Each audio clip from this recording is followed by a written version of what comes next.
Hello friends, आज हम अपना 11th क्लास का नेक्स्ट टॉपिक लेके आए हैं पीरियोडिक टेबल का, जो कि क्लासिफिकेशन ऑफ एलिमेंट्स। तो लास्ट लेक्चर में हमने सेकंड चैप्टर जो यूनिट थी वो कंप्लीट कर ली है। तो उसमें हमने एटम की जो डिफरेंट स्ट्रक्चर थी उसमें किस तरह से इलेक्ट्रॉन एग्जिस्ट करते हैं वो सब कंप्लीट किया। तो यहाँ से क्या जरूरत पड़ रही है, क्लासिफिकेशन क्यों करते हैं हम एलिमेंट्स की। पहला बात तो ये सीखते हैं कि हमें क्लासिफिकेशन की जरूरत क्यों पड़ती है। तो क्लासिफिकेशन की जरूरत इसलिए पड़ती है क्योंकि हम अपने आप को अपने मतलब इजीनेस के लिए एक तरीके से अगर हम एलिमेंट्स को अरेंज कर लेंगे तो अरेंज करने के बाद हमें उनको स्टडी करने में दिक्कत नहीं आएगी। जैसे एक एग्जांपल देखते हैं, जैसे हमारे पास एक लाइब्रेरी है, लाइब्रेरी में 100 बुक्स रखी हुई है, उसमें मैथ्स की भी है, केमिस्ट्री भी है, फिजिक्स भी है, बायोलॉजी भी है। इन सब बुक्स को हमने ऐसे ही रैंडमली रख दिया कहीं पे। फिर आपको बोला जाए कि 11th क्लास की कोई एक केमिस्ट्री की बुक उठा के लेके आओ जो हमें रिक्वायर है, जिसमें सेकंड यूनिट मतलब एटॉमिक स्ट्रक्चर हमारी यूनिट हो। तो आप जाएंगे, अब वहां जाके क्या देखेंगे कि वहां पे 100 बुक्स पड़ी हुई है रैंडमली, कोई मैथ्स की है, उसके नीचे केमिस्ट्री है, कोई फिजिक्स है। तो हम वहां से उसको ढूंढने लग जाएंगे तो काफी देर लग जाएगी क्योंकि हमें उसका ऑर्डर नहीं पता है। लेकिन हम उनको एक ऑर्डर में रख दें। ऑर्डर में कैसे रखें, हम जो 100 बुक्स उनमें से 25 बुक्स जो मैथ्स की, मैथ्स को निकाल के रख देंगे, फिर जो 25 केमिस्ट्री उनको एक साइड में रख देंगे, 25 फिजिक्स के उनको एक साइड में और बायोलॉजी के उनको एक साइड में रख देंगे। इसके बाद क्या करेंगे, जो केमिस्ट्री की बुक है उनमें हम पहले 11th क्लास की रखेंगे, 11th क्लास की चैप्टर वाइज रख देंगे, पहले सेकंड चैप्टर, फिर थर्ड, फिर फोर्थ, ऐसे फिर 12th क्लास की। फिर हमारे को बोलेगा कोई भी जाके बुक लेके आओ, तो हम जाएंगे सीधा देखेंगे जो केमिस्ट्री सेक्शन उसमें जाएंगे, केमिस्ट्री सेक्शन में 11th क्लास में सबसे पहले हम सेकंड चैप्टर को उठा के ले आएंगे। तो हमें वहां से एक तरीका मिल जाता है। जैसे एक एग्जाम्पल और देखते हैं, जैसे कार्ड्स होते हैं, ताश तो आप सबने देखे होंगे। कार्ड्स में जैसे 52 पत्ते होते हैं, वहां पे 52 कार्ड्स होते हैं, 52 कार्ड्स है। 52 कार्ड में एक कार्ड गुम हो जाता है, एक कार्ड मिसप्लेस कर दिया हमने, मिसप्लेस कर दिया। अब बोला जाए हमें नहीं पता, किसी और ने गुम किया, हमें नहीं पता वो कार्ड कौन सा था।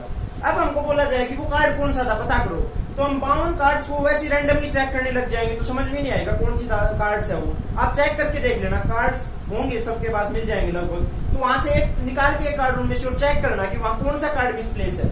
तो हम उस कार्ड को ढूंढने लग जाएंगे तो 2 घंटे लग जाएंगे, लेकिन उस कार्ड की आइडेंटिटी नहीं पता लगेगी। उसके लिए हम क्या करेंगे, 52 कार्ड्स होते हैं, उनमें 2 कलर होते हैं, एक ब्लैक होता है, एक रेड होता है। इन दोनों को हम अलग अलग कर देंगे, ब्लैक को अलग कर देंगे, रेड को अलग कर देंगे। ब्लैक को अलग करने के बाद उसमें 2 और होते हैं, ब्लैक के 2 टाइप के होते हैं और रेड भी 2 टाइप के होते हैं, उनको भी डिफ्रेंशिएट कर देंगे।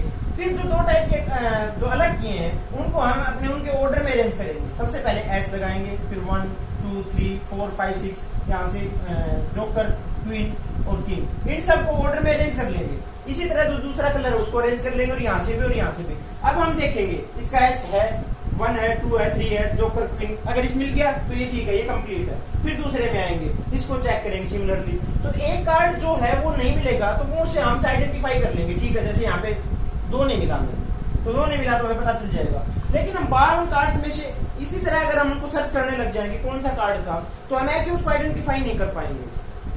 तो इसी तरह से इसी कारण से हमें क्लासिफिकेशन की जरूरत पड़ी जो एलिमेंट्स थे उनकी, क्योंकि एलिमेंट्स की क्लासिफिकेशन करने के बाद हम उनकी स्टडी को इजी तरीके से हम स्टडी कर पाएंगे। जैसे डिफरेंट एलिमेंट है, लिथियम है, सोडियम है, पोटेशियम है, इन सब की जो प्रॉपर्टीज होते हैं वो ऑलमोस्ट सेम होती हैं। तो अगर हम इनको एक साथ रख लेंगे तो इसकी प्रॉपर्टीज को रीड कर लेंगे तो बोल देंगे इसकी प्रॉपर्टीज ऑलमोस्ट इसकी सिमिलर है, तो इनको एक साथ रख लेंगे। जो डिफरेंट एलिमेंट जो दूसरे टाइप के उनको एक साथ रख लेंगे, जो उससे नेक्स्ट होंगे उनको एक साथ रख लेंगे। तो यहाँ से हम इनको एक साथ रखने से मतलब हम अपना आसानी के लिए हम इनको क्लासीफाई कर लेंगे कि ये पहला ग्रुप है, ये दूसरा ग्रुप है, ये पहला पीरियड है। तो हम अपने ग्रुप और पीरियड में इनको अरेंज कर लेंगे, तो इनको क्लासीफाई कर लेंगे। तो क्लासीफाई इसलिए करने की जरूरत पड़ेगी, आप समझ गए होंगे अब कि जो हम अपना स्टडी करते हैं तो उसको समझने के लिए, उसको आसानी से समझने के लिए हम इसकी क्लासिफिकेशन कर सकते हैं। तो इसकी क्लासिफिकेशन करने के लिए कौन कौन रिस्पॉन्सिबल थे और कौन कौन आए, तो डिफरेंट साइंटिस्ट आए और उन्होंने इनको क्लासिफिकेशन को स्टार्ट किया। तो सबसे पहले आए थे डोबर्नियर, उन्होंने इसकी क्लासिफिकेशन को स्टार्ट किया।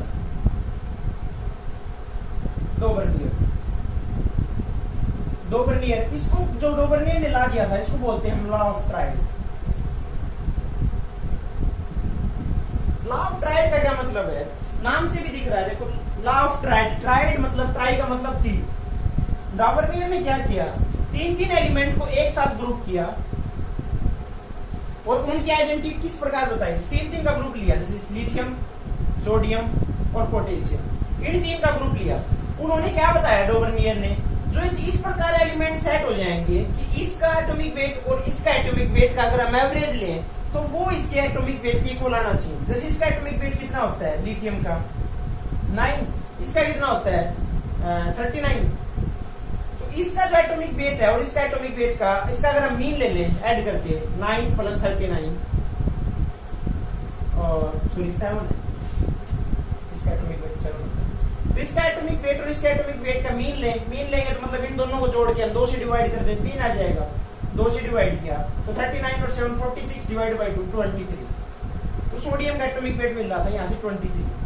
तो उसने इस तरह से तीन के जो ग्रुप बनाए उनको एक साथ रख दिया और बोला कि उन्होंने चेक भी किया कि इन सब की प्रॉपर्टीज एक जैसी मिल रही थी, लिथियम की सोडियम के साथ, पोटेशियम के साथ, इनकी प्रॉपर्टीज आपस में मैच हो रही थी। तो यहाँ से उन्होंने बताया कि ये ऐसी ट्राइड कर लगाते चले जाएंगे तो हम इनको एक साथ ग्रुप कर देंगे और उन सबकी प्रॉपर्टीज हम साथ में कर पाएंगे। लेकिन ये वाला जो इसका फंडा था ये कुछ लाइटर एलिमेंट्स तक तो वैलिड था, लेकिन जब ये हैवियर एलिमेंट के केस में गया तो वहां भी फेल हो गया। जैसे देखें ऑक्सीजन, सल्फर और सेलेनियम का, इन जब दोनों का मीन लिया गया तो इसकी इक्वल नहीं मिल रहा था यहाँ से। तो यहाँ से जब लाइटर एलिमेंट का केस था तो ठीक है, जब हैवियर एलिमेंट के केस में गया तो ये फंडा उसका फेल हो गया। तो इसको यहाँ से ज्यादा टेंशन नहीं मिली डोबर्नियर को टेंशन नहीं मिली। तो फिर नेक्स्ट साइंटिस्ट आए, वो कौन थे? उन्होंने एक अपना दिया हेलिकल टाइप एक मॉडल दिया। हेलिकल मॉडल क्या था वो देखते हैं। टेलरिक स्क्रू बोलते हैं इसको, टेलरिक स्क्रू। ये साइंटिस्ट आए, उन्होंने अपना एक टेलरिक स्क्रू टाइप स्ट्रक्चर दी। ये टेलरिक स्ट्रक्चर क्या थी? उन्होंने क्या बताया, कोई भी हम जब किसी नोमेनक्लेचर लेके आते हैं तो एक हम उसका बेस लेते हैं। जैसे हम किसी चीज को वे करते हैं तो हम केजी में लेके आते हैं, 1 kg, 2 kg, 3 kg, किसी ना किसी चीज को तो हम बेस मानते हैं। तो यहाँ से उन्होंने बेस लिया, तो क्या माना? ऑक्सीजन को बेस मान लिया। ऑक्सीजन को बेस मानना, तो ऑक्सीजन का बेस मानने के लिए ऑक्सीजन का एटॉमिक वेट कितना होता है 16। तो उन्होंने क्या किया, एक सिलेंडर लिया, जैसे एक सिलेंडर ले लिया, ठीक है, एक सिलेंडर लिया। इस सिलेंडर पे क्या किया उन्होंने, ऑक्सीजन का एटॉमिक मास 16 मान लिया था, तो उन्होंने इसको स्टैंडर्ड माना और स्टैंडर्ड मान के उन्होंने क्या किया, इस सिलेंडर पर वर्टिकल 16 लाइंस ड्रॉ कर ली इस तरह से, ठीक है। इस लाइन को उन्होंने ड्रॉ तो कर ली। इसके बाद उन्होंने किया, आपने पढ़ा होगा 10th क्लास में डीएनए की स्ट्रक्चर पढ़ी होगी। डीएनए की स्ट्रक्चर कैसी होती है? डबल हेलिकल होती है, पढ़ा भी होगा, याद भी होगा आप सबको। डबल हेलिकल स्ट्रक्चर होती है। हेलिकल का क्या मतलब होता है? हेलिक्स का मतलब होता है अगर हम किसी चीज को रोटेशन पर लेके जाएं 45 डिग्री के एंगल पर, मतलब ऐसे हम घुमा रहे हैं किसी चीज को 45 डिग्री के ऊपर, तो यहां से उसने क्या किया, एक हेलिकल ड्रा किया। इसीलिए नाम इसका पड़ा था टेलरिक स्क्रू और हेलिकल स्ट्रक्चर।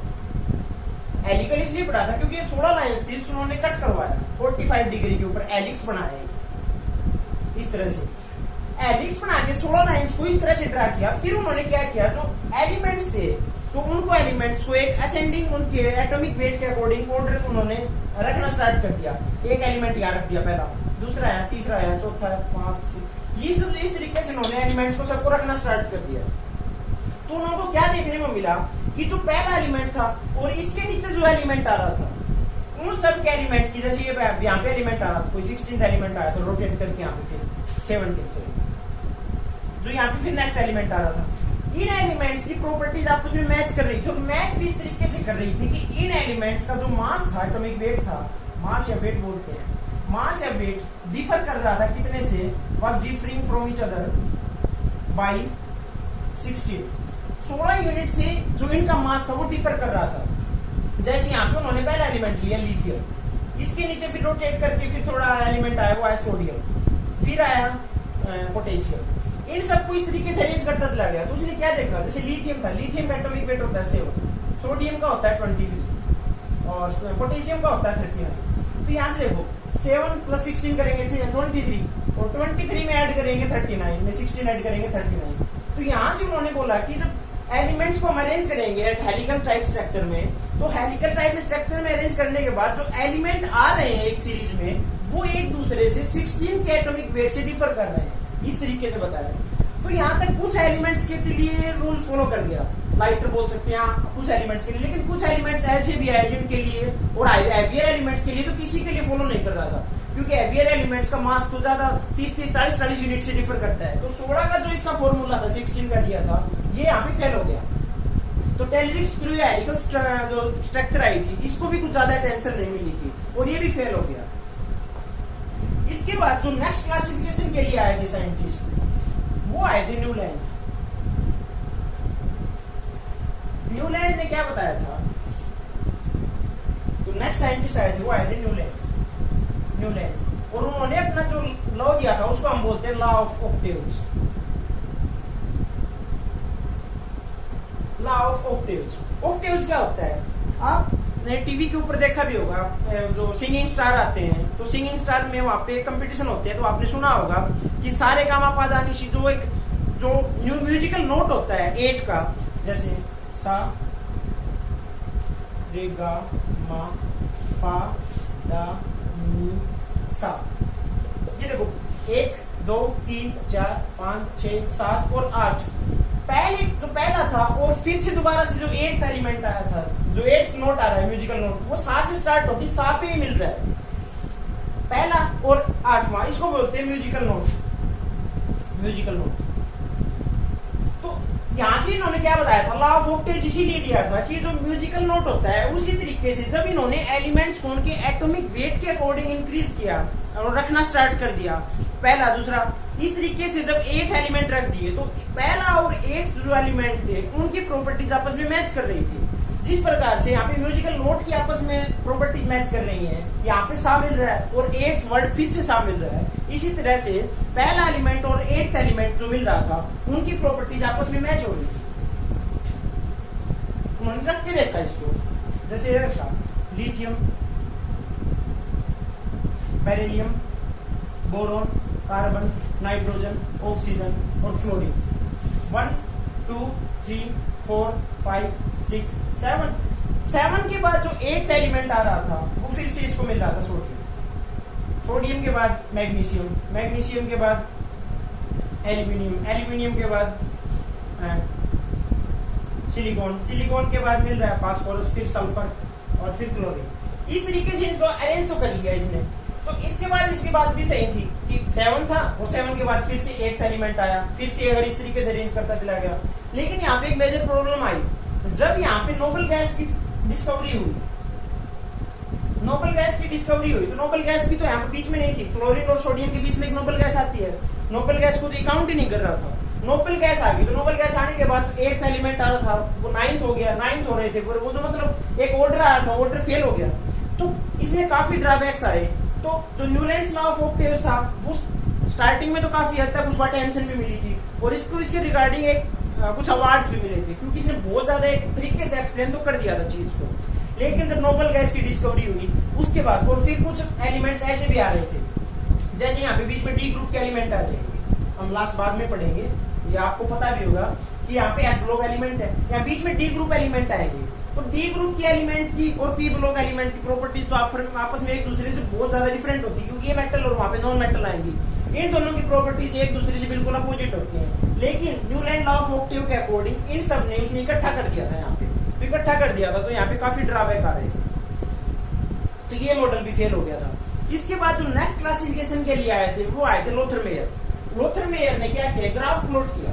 उसने कुछ नहीं किया, ऐसा कोई मॉडल भी नहीं दिया, उसने ग्राफ प्लॉट किया। किस किस के बीच में किया? नेक्स्ट साइंटिस्ट आए थे लोथर मेयर। लोथर मेयर उनके अरेंजमेंट है, लोथर मेयर के अरेंजमेंट, उसको क्या बोलते हैं? उसने किस किस के बीच में ड्रा किया? Atomic volume, volume versus atomic weight. Atomic volume versus atomic weight उन्होंने कर्व ड्रा किया। तो एटॉमिक वॉल्यूम का क्या मतलब है? एटॉमिक वॉल्यूम है जैसे डेंसिटी किसकी इक्वल होती है? डेंसिटी इज इक्वल टू होती है mass per unit volume, mass upon volume. तो यहां से हम एटॉमिक वॉल्यूम निकालेंगे, तो वॉल्यूम निकालेंगे तो क्या करेंगे? मास अपॉन डेंसिटी, ठीक है, मास अपॉन डेंसिटी और एटॉमिक वेट। यहां से कर्व ड्रा किया, यहाँ क्या किया? यहाँ पे volume, atomic volume versus atomic weight, और यहाँ पे कर्व ड्रा किया, जैसे ये कर्व मिला। तो तो यहाँ पे एक चीज देखने को मिली इसको, जब ये पीक पर जो एलिमेंट मिल रहे थे इसको, जैसे यहाँ पे मिला इसको लिथियम, फिर सोडियम, फिर पोटेशियम, जो एक साथ जो कराओ कि बिल्कुल इस पीक पर मिला, इस पीक पर मिला, इस पीक पर मिला, जो पीक पर एलिमेंट मिल रहे थे इन सब की प्रॉपर्टी सेम थी। उसके बाद जो बिल्कुल थोड़ा लोअर हो रहा है, जैसे मिला यहाँ पे बेरिलियम, फिर मिला मैग्नीशियम, कैल्शियम, इनकी प्रॉपर्टी सेम थी। जो बिल्कुल बॉटम में मिल रहे थे फ्लोरीन, क्लोरीन, यहाँ पे ब्रोमीन, इन सब की प्रॉपर्टी सेम थी, इन सब की प्रॉपर्टी सेम थी, इन सब की प्रॉपर्टी सेम थी। तो यहाँ से क्या मतलब, इनकी प्रॉपर्टी सेम क्यों मिल रही थी? लिथियम है, लिथियम होता है, इसकी डेंसिटी बहुत कम होती है। सोडियम होता है, इसकी भी डेंसिटी कम होती है, इनकी डेंसिटी कम होती है। तो डेंसिटी कम होने से क्या होगा, जो वॉल्यूम है, मास पर यूनिट वॉल्यूम है, तो डेंसिटी बढ़ जाएगी, तो डेंसिटी बढ़ेगी तो इसकी वॉल्यूम क्या हो जाएगी, ज्यादा, तो वॉल्यूम में पीक पर मिलेगा। तो मतलब इनकी प्रॉपर्टीज आपस में मैच इसलिए हो रही थी क्योंकि जो इनकी डेंसिटी होती है, मतलब एक ही ग्रुप से बिलोंग करते हैं। तो यहाँ से इसने कुछ ऐसा प्रूव करने की कोशिश की, लेकिन फिर काफी एलिमेंट्स ऐसे भी आए जो एक पीक पर तो मिल रहे थे लेकिन उनकी प्रॉपर्टीज मैच नहीं हो पा रही थी ज्यादा। तो यहाँ से प्रॉपर्टीज मैच नहीं हो पा रही थी, और ऐसा हो क्यों रहा है ये सब एक्सप्लेन नहीं कर पाया था लोथर मेयरहाउस ने। बताया था कि ऐसा कुछ है, इनकी प्रॉपर्टीज एटॉमिक वॉल्यूम और एटॉमिक वेट के साथ इस तरीके से वेरी कर रही है, लेकिन और जो बाकी प्रॉपर्टीज थे, इनके हाइड्राइड थे, ऑक्साइड थे, वो आपस में मैच ही नहीं कर रहे थे, जो बीच में और कुछ मिल रहे थे हेवियर एलिमेंट्स थे उनके लिए। तो यहाँ से लोथर मेयर अरेंजमेंट में फेल हो गई। तो इसमें जो फाइनल काम किया, जो एक मतलब बेसिक जो पीरियोडिक टेबल लेके आए थे, वो लेके आए थे हमारे मेंडलीव सर। मेंडलीव सर ने जो काम किया था पीरियोडिक टेबल में, वो सबसे ज्यादा आज तक वही टेबल चलती आ रही है जो हम पढ़ रहे हैं। उसमें थोड़े बहुत चेंजेस हुए, लेकिन जो हम पढ़ रहे हैं वही पीरियोडिक टेबल चलती आ रही है।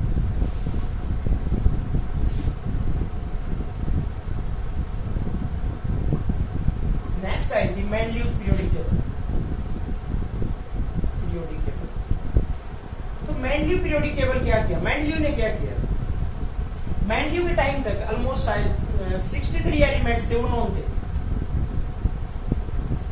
मेंडलीव ने क्या किया, मेंडलीव ने मतलब उन सब को क्लासिफाई करने के लिए एलिमेंट्स को क्या किया, 63 एलिमेंट्स थे, 63 एलिमेंट्स के सबके हाइड्राइड और सबके ऑक्साइड लिए। तो इसके लिए उसने क्या किया, एक दीवार के ऊपर 63 कार्ड्स चिपका इस तरीके से, डिफरेंट 60 था क्योंकि एलिमेंट 63 एलिमेंट थे। तो उसने को क्या करना था, इन 63 कार्ड्स के ऊपर इन सब की प्रॉपर्टीज को लिखना था।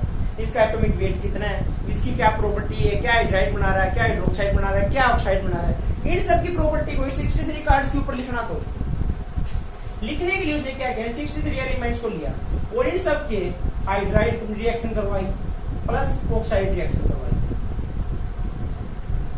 अब आप सोच रहे होंगे ये दोनों ही रिएक्शन क्यों करवाई, और भी तो रिएक्शन करवा सकते थे, क्योंकि ये दो रिएक्शन ऐसी होती हैं जो हर element, almost every element reaction करता है हाइड्रोजन के साथ और ऑक्सीजन के साथ।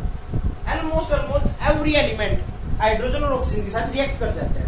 रिएक्ट कर जाएगा तो उसकी प्रॉपर्टीज को हम दूसरे जो एलिमेंट है उसकी प्रॉपर्टीज के साथ हम कंपेयर करेंगे तो इजी तरीके से मिल जाएगा। जैसे और कोई रिएक्शन लेते हैं हम, जैसे वाटर के साथ रिएक्शन करवाते, जैसे सोडियम की वाटर के साथ रिएक्शन करवा दी, यहाँ से it catches fire, sodium hydroxide बनता और जो भी रिएक्शन मिल जाती है यहाँ से ये तो रिएक्शन कर जाता। और फिर कुछ एलिमेंट रिएक्शन है, जैसे गोल्ड है, गोल्ड वाटर के साथ रिएक्शन ही नहीं करता, ये करता ही नहीं इसके साथ रिएक्शन, तो ये यहाँ से रिएक्शन ही नहीं कर रहा था। तो रिएक्शन ही नहीं करता तो हम इसकी और इसकी प्रॉपर्टीज को आपस में कंपेयर कैसे करते। लेकिन हाइड्रोजन और ऑक्सीजन ऐसे एलिमेंट्स हैं जो ऑलमोस्ट एवरी एलिमेंट के साथ रिएक्ट कर जाते हैं, और रिएक्ट कर जाते हैं तो उनके आपस में प्रॉपर्टीज को हम कंपेयर तो कर सकते थे इजीली यहाँ से। तो इसलिए यहाँ पे हाइड्रोइड और ऑक्साइड लिया था। तो हाइड्राइड ऑक्साइड लिया और इनकी प्रॉपर्टीज को लिया, जैसे कोई भी एलिमेंट था, एल्यूमिनियम लिया, पोटेशियम लिया, सोडियम लिया, इन सब की प्रॉपर्टीज को इन 63 कार्ड्स के ऊपर उन्होंने अरेंज कर दिया। पहले लिथियम लिया, जैसे लिथियम का एटॉमिक वेट, फिर उसके हाइड्राइड ऑक्साइड, यहाँ फिर नेक्स्ट एलिमेंट इसका हाइड्राइड, फिर उसका ऑक्साइड, फिर हाइड्राइड, फिर इसका ऑक्साइड। इस तरह 63 एलिमेंट्स लिए और 63 कार्ड्स के ऊपर उनकी प्रॉपर्टीज को लिख के छोड़ दिया। अब उन्होंने क्या किया, 63 एलिमेंट्स को ध्यान से देखा और ध्यान से देख के देखना स्टार्ट किया कि कौन से एलिमेंट है जिसके हाइड्राइड और ऑक्साइड की ऑलमोस्ट सेम रिएक्शन मिल रही है। तो उन कार्ड्स को उन्होंने इकट्ठा किया, वहां से उतार के और एक साथ चिपका दिया। जैसे यहाँ पे 63 में से कोई मान लो 7 एलिमेंट्स ऐसे थे जिनकी हाइड्राइड और ऑक्साइड के ऑलमोस्ट सेम रिएक्शन में थी, उन 7 एलिमेंट्स को यहाँ रख दिया। फिर दूसरा टेबल लेके आए, इन 7 को यहाँ रख दिया। नेक्स्ट एलिमेंट है उनको यहाँ रख दिया, फिर नेक्स्ट आए उनको यहाँ रख दिया। तो इस तरीके से जब अरेंज करते चले गए हाइड्राइड और ऑक्साइड को, इनको एटॉमिक वेट के इंक्रीजिंग ऑर्डर में, तो उनको क्या मिला, उन्होंने क्या ड्रा किया, उनको यहाँ से डिफरेंट टाइप की नो ग्रुप ड्रॉ कर दिए उन्होंने। 1 2 3 4 5 6 और 7 और ये 8 और ये 0 जिसको बोलते हैं। ठीक है, इस तरीके से उन्होंने no horizontal vertical lines draw की। उनको जो वर्टिकल लाइंस ड्रॉ कर रहे थे इनको बोला उन्होंने ग्रुप। मेंडलीव ने इनको ड्रा किया, फिर इन एलिमेंट्स को स्टडी करना स्टार्ट किया उन्होंने। यहां से रखा, जैसे पहले ग्रुप था, ये पहले ग्रुप था, ये पहला ग्रुप था, ये सेकंड था। इसमें उन्होंने क्या किया, हर ग्रुप को 2 पार्ट्स में डिवाइड कर दिया। ये भी ड्रॉ कर दिया, ये भी डिवाइड कर दिया, इसको भी डिवाइड कर दिया, इसको भी। और जो 0 था और 8th ग्रुप था उनको एज चीज रखा। तो इसमें उन्होंने रखना स्टार्ट किया हाइड्रोजन, लिथियम, सोडियम, पोटेशियम या copper, gold, copper, Ag, Au, इन सब एलिमेंट्स को भी रख दिया। तो जिन जिन की प्रॉपर्टीज ऑलमोस्ट जब उसको एटॉमिक वेट में अरेंज करते गए इंक्रीजिंग ऑर्डर में, और जिसकी हाइड्राइड और ऑक्साइड की प्रॉपर्टी सेम मिल रही थी उनको इस तरीके से अरेंज करना उन्होंने स्टार्ट कर दिया। तो इस तरीके से जब उन्होंने स्टार्ट किया तो उनको बहुत ज्यादा एक मतलब अच्छा रिजल्ट मिला था, क्योंकि जब उनकी एटॉमिक वेट के अकॉर्डिंग उनकी प्रॉपर्टीज को अरेंज किया गया तो जो एलिमेंट्स मिल रहे थे इनकी प्रॉपर्टीज ऑलमोस्ट सबकी सेम थी। इसी तरीके से उनको सबको रख दिया उन्होंने, रख दिया। तो यहाँ से जो मेंडलीव की पीरियोडिक टेबल आई थी इसको एक्सेप्ट भी किया गया। लेकिन इसके बाद क्या किया, कुछ एलिमेंट्स ऐसे थे, जैसे सिलिकॉन था, सिलिकॉन के नीचे का जो एलिमेंट था एल्यूमिनियम था, एल्यूमिनियम के नीचे का एलिमेंट था। ये एलिमेंट्स उस टाइम पे उसको पता नहीं था, क्योंकि 63 एलिमेंट ही नोन थे। आज के दिन तो अबाउट 118 शायद एलिमेंट्स नोन है, तो उस टाइम पे 63 एलिमेंट नोन थे। तो जो बाकी एलिमेंट्स बीच में जगह बच रही थी उसका क्या करें, बीच में कोई एलिमेंट्स नॉन उस टाइम पे डिस्कवरी नहीं हुई थी, तो उनका एटॉमिक वेट भी उसको नहीं पता था। तो लेकिन एटॉमिक वेट के अकॉर्डिंग ऑर्डर में उसको पुट भी करना था कि यहाँ पे कोई एलिमेंट आना चाहिए। तो उस टाइम पे मेंडलीव ने क्या किया, एक बहुत ही मतलब अच्छी चीज की जिसको आज तक कोई नहीं कर पाया होगा ऐसा शायद। उन्होंने प्रिडिक्शन की, और प्रिडिक्शन आप सब समझ रहे होंगे कि प्रिडिक्शन कितनी सही होती है, अंदाजा लगाना कितना सही होता है। लेकिन जो मेंडलीव की प्रिडिक्शन थी वो 100% करेक्ट आ रही थी जब बाद में उनकी डिस्कवरी हुई। तो मेंडलीव ने जो एल्यूमिनियम के नेक्स्ट एलिमेंट था उस टाइम पे उसकी डिस्कवरी नहीं हुई थी, और बीच में उसे कुछ ना कुछ गैप मिल रहा था कि उसको लग रहा था कि यहाँ पे कुछ ना कुछ एक ऐसे एलिमेंट आना चाहिए जिसके एल्यूमिनियम जैसी प्रॉपर्टीज होंगी, उसका मास भी ऐसा कुछ होना चाहिए। उसने सब कुछ डिस्क्राइब कर दिया उसका। तो इसने इस एलिमेंट्स का नाम दिया, उस टाइम पे पता था नहीं, तो इसने बोला एक का एल्यूमिनियम। ई का वर्ड होता है, इसका मतलब होता है नेक्स्ट टू। ठीक है, ई का एल्यूमिनियम का मतलब है नेक्स्ट टू एल्यूमिनियम। एल्यूमिनियम से जो नेक्स्ट एलिमेंट आएगा उसको नाम दिया गया ई का एल्यूमिनियम। इसको नाम दिया गया एका silicon, means next to silicon. ये सब एलिमेंट्स से इसकी डिस्कवरी की थी। उन्होंने इसकी प्रॉपर्टी सब कुछ डिस्क्राइब कर दिया कि जो ई का एल्यूमिनियम है इसका ये हाइड्राइड होगा, ये ऑक्साइड होगा, और ये इसका मास होगा। बहुत सरप्राइजिंग चीज थी, जो चीज अर्थ में आज तक एग्जिस्ट ही नहीं कर रही हमारे नाम की, उसका उन्होंने मास बता दिया था। और मास भी इतना तरीके से बताया कि जब इस एलिमेंट्स की डिस्कवरी हुई ई का एल्यूमिनियम की, ई का एल्यूमिनियम के बाद में डिस्कवरी हुई गैलियम की जब डिस्कवरी हुई तो जिस साइंटिस्ट ने इसकी डिस्कवरी की तो उन साइंटिस्ट ने लेटर लिखा मेंडलीव को कि आपने जो एलिमेंट डिस्क्राइब किया था, जो एक एल्यूमिनियम के नाम से गैलियम, जो जिसका नाम हमने गैलियम रखा है, उसका जो एटॉमिक मास है वो आपके एटॉमिक मास से काफी डिफर कर रहा है, आपने गलत बताया था ये।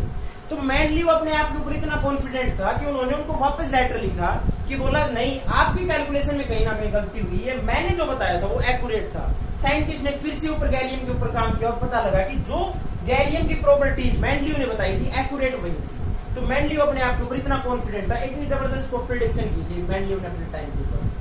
तो इन सब की प्रॉपर्टीज को उसने एक्सप्लेन कर दिया था और इस मेंडलीव की पीरियोडिक टेबल को एक्सेप्ट कर लिया गया।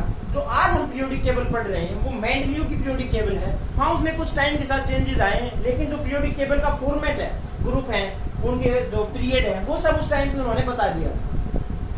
तो मेंडलीव पीरियोडिक टेबल में क्या क्या उसके फायदे हुए थे और कहां कहां उसमें ड्रॉबैक रह गए थे, वो देखते हैं। मेंडलीव पीरियोडिक टेबल में क्या क्या इसकी सिग्निफिकेंस थे। सिग्निफिकेंस क्या थे? सिग्निफिकेंस ये थी कि जो एलिमेंट्स नोन थे उस टाइम तक उनको क्लासिफाई कर दिया, और वो क्या हो गए? पहला तो इजी टू स्टडी, दूसरा उन्होंने प्रिडिक्ट किया काफी एलिमेंट्स को, prediction of new elements, prediction of new elements, जैसे इका एल्यूमिनियम था, इका सिलिकॉन था, इन सब की प्रिडिक्शन किया, और जो बाद में जब उनकी डिस्कवरी हुई तो एक्यूरेट मिले। और तीसरा था जो इन्होंने बताया वो था कुछ एलिमेंट्स थे, उनके जो एटॉमिक वेट थे उनमें कहीं प्रॉब्लम आ रही थी, उन्होंने उसको सोल्व किया। जैसे प्रॉब्लम कहाँ आ रही थी, जब कोई भी एलिमेंट है उसका एटॉमिक मास वेट निकालते हैं, तो एटॉमिक वेट कैसे निकालते हैं? एटॉमिक वेट निकालते हैं उसका जो एटॉमिक वेट निकालते हैं उसकी वैलेंसी, जैसे वैलेंसी लेते हैं, बोरोन था, बोरोन जिसकी वैलेंसी उस टाइम तक बोरोन की जो वैलेंसी मानी जा रही थी वो 3 मानी जा रही है, ठीक है। और जो इसका जो वेट, जो स्टैंडर्ड, जो इसका एम्पिरिकल फॉर्मूला के अकॉर्डिंग जो इसका वेट माना जा रहा था, वो माना जा रहा था, उसका स्टैंडर्ड वेट माना जा रहा था, वो माना 4.5। तो 4.5 और इन दोनों की मल्टीप्लाई कर रहे थे, तो वेट कितना मिलना चाहिए था? 13.5, 4.5 इंटू 3, 13.5। लेकिन जब मेंडलीव अपना पीरियोडिक टेबल को अरेंज कर रहे थे एटॉमिक वेट के अकॉर्डिंग, और जब उन प्रॉपर्टीज का हाइड्राइड और ऑक्साइड को स्टडी किया, तो 13.5 कहाँ मिलना चाहिए था? कार्बन का एटॉमिक वेट कितना होता है? 12, और नाइट्रोजन का होता है 14। 12 और 14 के बीच में कहीं ना कहीं 13.5 मिलना चाहिए था। लेकिन जब इसने स्टडी किया, मेंडलीव ने स्टडी किया, तो उसके हाइड्राइड और ऑक्साइड की रिएक्शंस को और उनके एटॉमिक वेट को, तो यहाँ पे इनके बीच में कोई एलिमेंट नहीं था, ये कंजुगेटिव थे, इसके बीच में कोई एलिमेंट नहीं मिलता था। तो यहाँ से जब उसको एलिमेंट ही नहीं मिल रहा था, तो उनको लगा कि कहीं ना कहीं इसकी वैलेंसी में कहीं ना कहीं गड़बड़ हो रही है। तो यहाँ से इन्होंने इसकी वैलेंसी को वेरीफाई किया, और इसकी वैलेंसी को 3 नाम बता के उन्होंने बताया कि इसकी वैलेंसी 2 होगी। वैलेंसी 2 होगी, तो जब वैलेंसी 2 होगी तो इसका एटॉमिक वेट मिल जाएगा 9, 4.5 इंटू 2, 9 एटॉमिक वेट हो जाएगा। तो ये जो इसके बीच में जो प्रॉब्लम आ रही थी इनके बीच के एलिमेंट की, ये इनको दूर कर दी। तो इसके सिग्निफिकेंस काफी आगे थे, स्टडी में प्रॉब्लम ही आई थी, प्रिडिक्शन ऑफ न्यू एलिमेंट कर दिया, और एटॉमिक वेट में जो कई एलिमेंट्स थे उनके एटॉमिक वेट में प्रॉब्लम आ रही थी वो भी दूर कर दी। लेकिन फिर भी प्रॉब्लम आ रही थी, उसके भी कुछ ना कुछ तो ड्रॉबैक थे।